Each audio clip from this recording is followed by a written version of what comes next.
Hi, I'm James Shillinglaw, and I'm here with Chris Prelog, who is the Chief Operating Officer for Windstar Cruises. Now, this year was supposed to be the unveiling of three completely renovated yachts, some of which may still happen, for Windstar, part of its six-ship fleet. And we were looking forward to that, and we're going to find out what's going on with that and Windstar. And Windstar just released a whole lot of itinerary information for 2021. We're going to find out about that from Chris as well. And you're going to find out about that and more on Insider Travel Report. Now, Chris, first of all, how are you? Where are you? I'm well. Thanks, James. Thank you for inviting me. It is always fun to be with you and talking to your audience. So thank you for having me. I'm at home in my home office in Seattle. And like probably the rest of the country, isolated and in lockdown mode. And we figured out how to operate a fleet of six ships from home. And so I'm doing really well. Well, you got a nice backdrop there. I love the flowers and the love sign, so I think you're doing well there. I don't have quite as elaborate one in back of me. Although I guess we can all put in these Zoom backgrounds sometime. I haven't figured out exactly. So we'll have to do that. You're going to have to get one with a Windstar ship background soon. But exactly. Well, let's talk about how has Windstar been dealing with this crisis so far, and sort of what's happened to your ships and crew. Yeah, James, it's goes without saying that the last 3 months have certainly been quite eventful. So, we were very fortunate and really diligent in our approach, and really, we were one of the first cruise lines to really cease operations and announced it on March 12th, and had all our guests on homebound flights by March 15th, way before the CDC sort of announced the no sail order. And so we were lucky to have already our guests on homeboard travel, and really then have focused in on maintenance of the ships since we stopped operations. And we've now just also sent all our crew home. So we are on our ships on minimum manning, which is the minimum manning you need for the safe operation of the vessel, whether you are in service or not. And the ships the yachts are deployed between 3 of them in Europe, 2 of them in Panama, and 1 of them is just entered today into the shipyard in Singapore. So okay, we're using that out of service time. Yeah, no, that's great. And so you're kind of all set to go when we restart. Now, how has Windstar been working with travel advisors on all the cancellations, postponements, et cetera, for their customers? Yeah, we've been super busy on all fronts there. Like, we've been in touch with all our travel agent community, and all travel advisors which had affected bookings have been notified. So we've been in touch on a one-on-one level. Our teams has been super busy. And in addition, information is available on both our main website, but also on our travel advisory hub, which is, I know, used frequently. But we also have, announced number of changes to our policies. And of course, one of the big changes recently, which our Vice President sales announced, was the protection of commissions and on canceled cruises. So that has been announced. And also we're paying commissions on future cruise credits on all the canceled voyages. So we've been really busy interacting with our travel agent community and trying to keep them up to date. No, that's great. And I know they appreciate the commission policy, because obviously that's something they will have that business going forward. Right. We just did an item on your new schedule for 2021. When is your first cruise? Well, first of all, when is your first cruise at this point? When will it sail?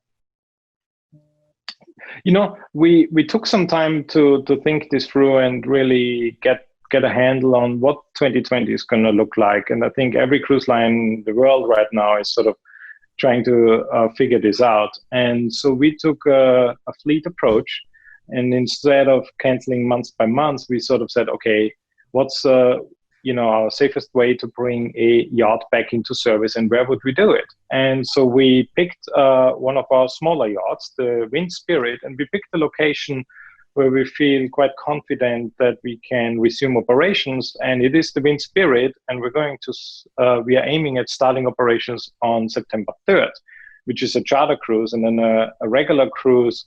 The first regular cruise starts on September 10. And the reason why we did that is, first of all, French Polynesia had very few cases. They locked down the islands very quickly in the beginning of the pandemic. Only 60 cases recorded, no deaths on the islands. And we also have strong ties with French Polynesian government and public health services and the tourism bureau. And we feel like we get great support from them, so that is our approach of bringing our first ship back into operation.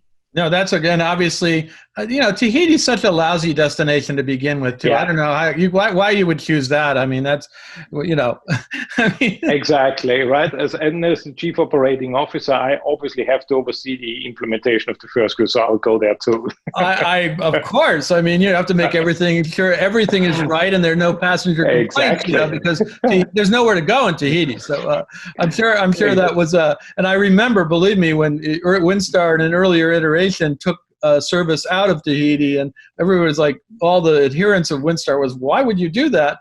And then when you came back a few years ago and reinstituted it was a little bit popular, I think, and it still remains. Oh, so my God. It's kind of beautiful. Yeah, no, it's amazing. I've done that cruise before, and it's an amazing cruise. And Tahiti is one of my favorite destinations. So I'm sure you'll do well with those initial sailings. Now, what about the other itineraries that you put in for 2021? Because you just announced a lot of those, and it looks like a very good schedule. Yes, we have just had a press release as well that in 2020 and 2021, we're really aiming at bringing our ships closer to home to our guests, and so guests don't have to fly as far as to Australia or Asia, but really redeploy our fleet more closer to home, as we call it. And so our new plan is that at the end of October, the Star Breeze is going to get launched, obviously, from the shipyard in Palermo, does a few Mediterranean cruises, and then ends the year in the Caribbean. And that's really our second ship at the end of October coming online. And then the Windsurf would come online in the Caribbean too at the end of November. So really that's sort of it for Windstar in 2020 at this point in time. And then we will launch in January the Windstar in Costa Rica, and we will have Legend come out in February 2021 and the Pride in June 2021. So it will take us really from this point onwards a year to bring the entire fleet back into service. Yeah. Now, obviously, you had this major Star Plus initiative that was effectively stretching your ships, putting in more staterooms, putting in a spa, a whole lot of different renovations, and these are on your yachts, the motorized yachts. The Star Legend, Star Pride, Star Breeze. How has the crisis changed the schedule of that renovation and the relaunch schedule, if at all? Yeah, it really is has affected like all of Europe. Every business is sort of affected through the COVID-19 pandemic, and so were the shipyards. Unfortunately, they had to close down, and they had to protect their workers just like every other business does. And the Palermo team has really just restarted on the Star Breeze, and our new dates are really for the end of October for the Star Breeze. Star Legend will be in February 2021 coming out, and the Pride will come out in June 2021. Okay. So they're just restarting under new protocols and new safety protocols, and they've been a great partner in all of this. So kudos to Fink and Thierry. No, yeah, they obviously they all got a little delayed because obviously, as you said, the shipyards were shut down, and now we'll just have to wait a little bit longer, but not too much longer. For all those new renovations. And just remind us again, I described it briefly, but what does the Star Plus initiative add to these vessels? So, well, it's certainly worth the wait, I'll tell you that, because we're seeing pictures and we're on video calls with the teams frequently, and so I personally can't wait to see the Star Breeze come out. But the Star Plus initiative is really focused on adding 50 suites as a section in the ship. It will be 25 meters longer. And with the addition of suites, we will have additional 2 restaurants. We have Anthony Sasso's Quattro 44, and we will have also the Star Grill by Stephen Reichlin. Yeah, I met him in Las Vegas last year. I have his book now. I have a grill out here. I was thinking, but I don't have the book right here, so I was thinking I could try some of the recipes. Yeah, I tell you, some of his recipes are fantastic. I mean, all of them I've tasted are fantastic. And, once in a while you have to go through some, difficult job-related duties, and you have to taste all these sausages, right? And they are fantastic. And I'm Austrian, so, you grew up with sausages. And so it was really hard to pick the sausage menu, I'll tell you that. I guess so, yeah. We will have a lot of alfresco dining, right? Lots of outdoor dining, lots of space. And this is really what Star Plus does best. Our yachts are going to offer so much more open space and so many more alternatives. They are perfect for when they come out for our guests. And we know that our guests will appreciate those. There's just also so much more outdoor space. And I think that's what makes the Wind class really very popular, because you have really a lot of space for yourself. No, absolutely. And of course, then you'll also have a larger pool area, if I recall, and right. Then I think a larger spa, if I remember. Right. So the larger pool and spa, as well as gym, is the entire new section on deck 7. And so guests have much more space for those sort of things. No, that's great. And we were looking forward to it later this year. Now we'll have to wait. Well, the first one will be out this year, later in the year. Yeah. The next 2. So we can do that. But remind us, and then you just launched a new Save Now and Sail offer, actually this week. Talk a little bit about what that offer is and how can travel advisors and their customers take advantage of it. Right.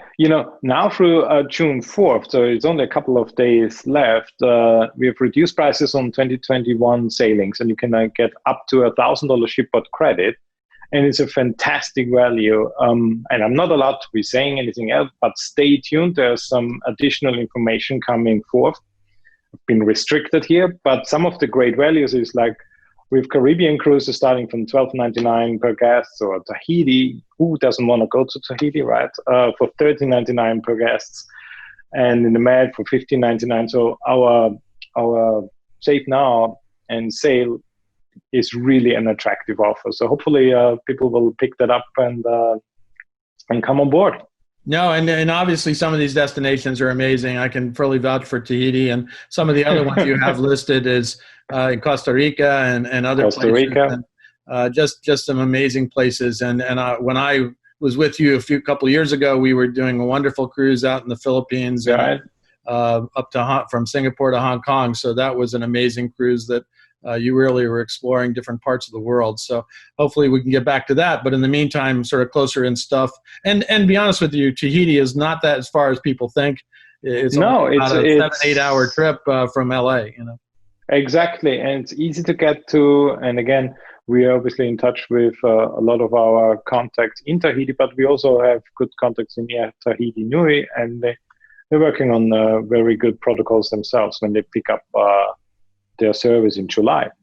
Yeah, no, absolutely. And then actually one question I forgot to ask you, list for you is how are you changing the protocols on board, the different things that you've had to institute or starting to institute for health and safety, and obviously the prevention of disease transmission? So, we're using this out of service period really now to hone down on that. There's a lot of guidance we are taking from various authorities, whether it's local authorities, whether it's CLIA, the Cruise Lines International Association, or the CDC and WHO. So we're sort of getting together now our post-COVID-19 operating format, but it will include enhanced screenings, temperature checks. It will include social distancing aspects as to how many guests we have in the restaurants. We have, because of our size, some flexibility. We have a lot of outdoor dining. We are going to revise the way we are setting up our veranda and veranda cafe.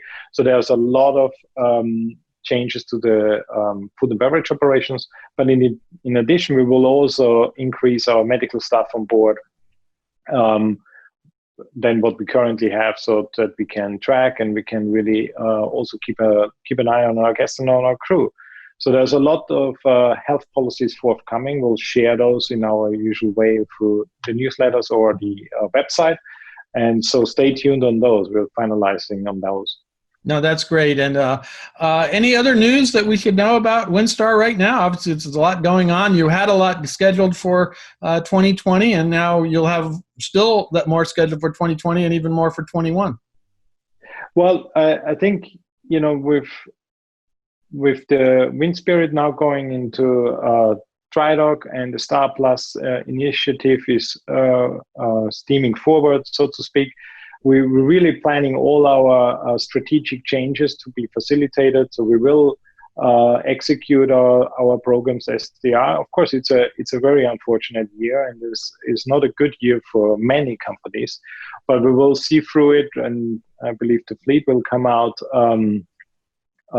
much stronger when we come back into operations.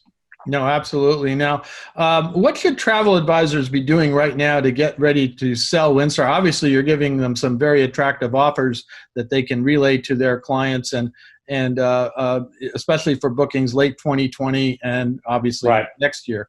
But what should they be doing right now? Well, one of the pillars of our Star Promise commitment to travel advisors is outstanding educational opportunities, right? So we feel like that when travelers begin to sail, we feel like they will come to smaller yachts like our sized ship first. So it's therefore really important that travel advisors understand small ship cruising and small ship cruising with Windstar. And one of the best way of taking advantage of this is our Star Specialist Academy. And there are courses there you can take. When you complete the course and you have your first booking, you get a bonus.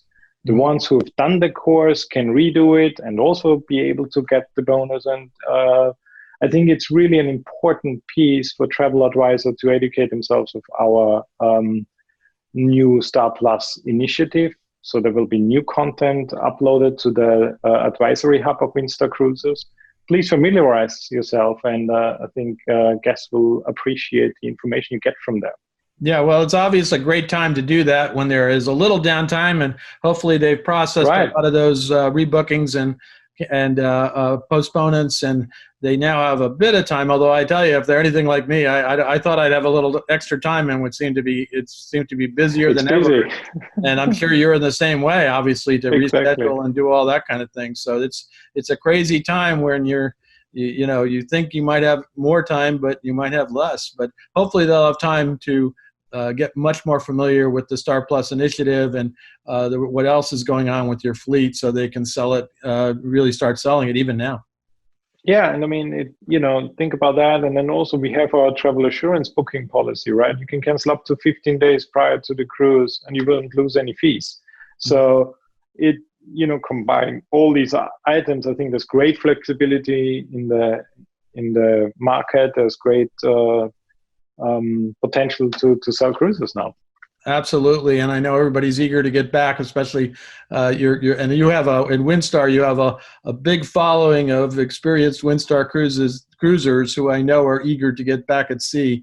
I know we all talk about the cruising came away really badly hit in comparison to one of the segments that really got hit hard in the industry. We all did. Exactly. But I think in your case, you have so many adherents and people who are followers of Windstar that at least on those, you'll get a lot of people who really are eager to get back cruising again. Yeah, you're absolutely right, James, because in our booking trends, we are ahead of last year and we still have plenty of sailings and departures we can fill. So we see bookings coming in, and, the Windstar guests, they love our little yachts, and they like going to the smaller places, to the less crowded ports with fewer people on board. So there's really all the advantages of like being on your own private yacht. Absolutely. Well, and then these days, private and I wouldn't say isolated, but not a lot of space in a ship that's built for a lot fewer people has to be a much more attractive proposition than sadly to say some of your bigger sister lines, right, which are wonderful products, but yours is a very special thing, and it's really focused on the destination and an incredibly very upscale experience that you get throughout. And now with the addition of Star Plus, you're going to have some great stuff. So, Chris, I want to thank you for taking the time to tell us all about what's going on with Windstar now. We're going to keep following it. It's one of our favorite lines here at Insider Travel Report. There's some great cruising we've done on with you at that time, the 2-week thing we had in Asia when we were out there. Yeah, that was fun. Yeah, and if you need a volunteer to come with you to see if Tahiti's still as good as I remember it, I'm available. And then if that doesn't work, I'll volunteer to come taste the sausages and the barbecue sausage. And you have to tell me which one is your favorite. Exactly, we'll do that. And James, thank you so much again for having me, and really appreciate all the time. And yeah, I'm sure we'll be in touch. Absolutely. Well, we look forward to seeing you live at some point. Maybe on one of the first of the Star Plus. We'll see what happens. But Chris, again, thanks very much. And I'm James Shillinglaw, and this is Insider Travel Report.